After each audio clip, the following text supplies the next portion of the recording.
তো বন্ধুরা, আপনারা অনেকেই জানেন না সিমি থেকে কিভাবে ব্যালেন্স চেক করা হয় বিকাশের।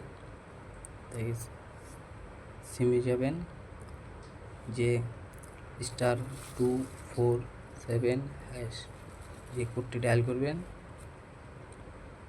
এখানে 9 নম্বর অপশন আছে, দিবেন।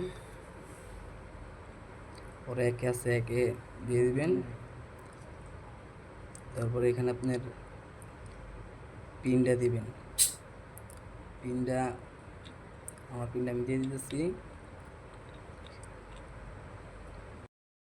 তো বন্ধুরা, আমার চ্যানেলে যারা নতুন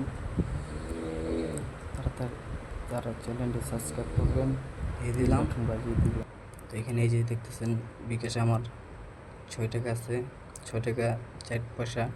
এভাবে বিকাশ ব্যালেন্স চেক দেওয়া। তো বন্ধুরা, আজকের ভিডিওটা এই পর্যন্তই।